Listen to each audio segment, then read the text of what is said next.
ඔයාටත් පොත්වල පිටු ගණන් තියෙන පාඩම්, වර්ෂ, සූත්‍ර, සංකීර්ණ වචන පැය ගණන් පාඩම් කළත් ඉක්මනින් අමතක වෙනව නේද?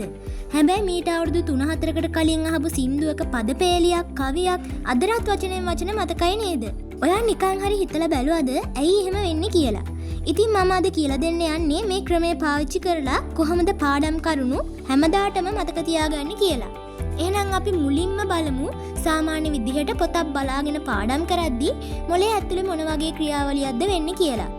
අපි පොතක් කියවද්දී වැඩිපුරම ක්‍රියාත්මක වෙන්නේ මොලේ වම් පැත්තේ කොටසේ තියෙන භාෂාමය සහ වචන හඳුනා ගැනීමේ කොටස්. මේ සංකීර්ණ තොරතුරු මතක තියාගන්න මොලේ ඉදිරිපස කොටසට දැඩි වෙහෙසක් දැරීමට සිදු වෙනවා. මේ වෙලාවට මොලේ සතුට සහ අවධානය ඇති කරන ඩොපමින් කියන රසායනිකය නිපදවන්නේ නැහැ. ඒ නිසා තමයි ඔයාට පොත අතට ගත්තු ගමන් කම්මැලිකම නිදිමත වගේම අවධානය වෙන අතකට යොමු වෙන්නේ. නමුත් මම කරන්නේ පාඩම් කිරීමට අවශ්‍ය කොටස මං කැමති සින්දුවක තාලයකට දාලා මගේම හඩින් එක රෙකෝඩ් කරලා අහන එක. පරීක්ෂණවලිනුත් විද්‍යාඥයෝ ඔප්පු කරලා තියෙනවා සංගීතය ඇහෙද්දී මුළු මොළයම එකපාරටම අවදි වෙනවා කියලා. මෙහිදී මොළයේ ශ්‍රවණ කොටස් වගේම මතක කේන්ද්‍රයන් එකවර ක්‍රියාත්මක වෙනවා. හැමදේටම වඩා සින්දුවේ තාලය නිසා මොළයේ ඊළඟ වචනේ එනකම් බලාපොරොත්තුෙන් ඉන්නවා. මේ අපේක්ෂාව නිසා මොළයෙන් විශාල වශයෙන් ඩොපමින් නිදහස් කරනවා. මේ නිසා මොළයේ අවධානය උපරිම වෙනවා වගේම තමන්ගේම හඩින් අහන දේවල් මොළේ ඉතාමත් ඉක්මනින් ස්වයංක්‍රීයව මතකයට එකතු කර ගන්නවා.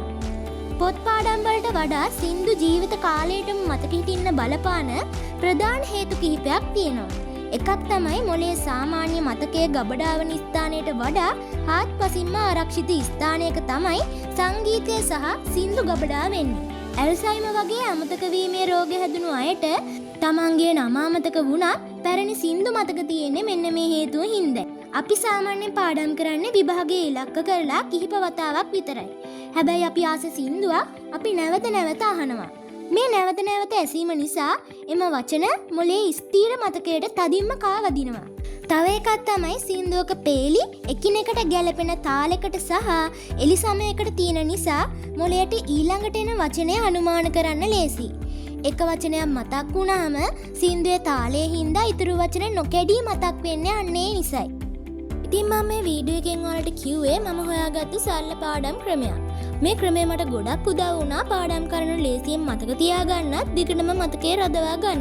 ඉතින් ඔයාලටත් මේ ක්‍රමය පාවිච්චි කරන්න පුළුවන්. පාවිච්චි කරලා විභාග ජය ගන්නත් පුළුවන්. හැබැයි මේ ක්‍රමයේදී ඒ කියන්නේ කරුණු රෙකෝඩ් කරලා අහද්දී හෙඩ්ෆෝන්ස් වගේ දේවල් පාවිච්චි කරන්න එපා. මොකද අපිට පාඩම් කරන්න තියෙන්නේ ලොකු සිලබස් එකක් හින්දා හෙඩ්ෆෝන්ස්, හෑන්ඩ් ෆ්‍රී වගේ දේවල් පාවිච්චි කරොත් ඒක අපේ කන් වලට බලපාන්න පුළුවන්. ඒක වට නොදැනීම වගේ ඇසීමේ ප්‍රවණතාවය අඩු කරන්න පුළුවන්. ඒක හින්දා රෙකෝඩ් කරලා අහද්දී සාමාන්‍ය විදියට අහන්න.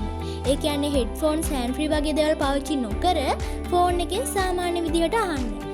ඉතින් පාඩම් ගැන හිතනවා වගේම ආගේ සෞඛ්‍ය ගැනත් මේ විදියට සැලකිලිමත් වෙන්න. අපේ මොලේ ස්වභාවිකවම නිර්මාණය වෙලා තියෙන්නේ දත්ත ගබඩා කරන්න නෙමෙයි. අත්දැකීම් මතක තියාගන්නයි. ඉතින් පාඩම් කරුණු සින්දුවක තාලයකට දාලා තමන්ගෙම කටහඬින් ඒක රෙකෝඩ් කරලා අහද්දී මොලේ ඒක නිකම්ම කම්මැලි පාඩමක් විදියට සැලකන්නේ නැහැ. සින්දුවට තියෙන රිද්මය සහ ඒකෙන් දැනෙන සතුට නිසා මොලේ හිතන්නේ ඒක සජීවී අත්දැකීමක් කියලා. ඒ නිසා තමයි ඔයා අහන සින්දු අමතක නොවි හැමදාටම මතක තියෙන්නේ. ඉතින් මේ ක්‍රමය ඔයාට ගොඩක් වැදගත් වෙයි ඉතිහාසය වගේ සංකීර්ණ විෂයක් පාඩම් කරන්න. ඉතින් ඔයාලටත් අද ඉඳන්ම මේ සුපිරි ක්‍රමය පාවිච්චි කරලා බලන්න පුළුවන්. ඒ වගේම ඔයාගේ අනිත් යාළුවන්ටත් මේ වීඩියෝ එක ෂෙයා කරන්නත් පුළුවන්.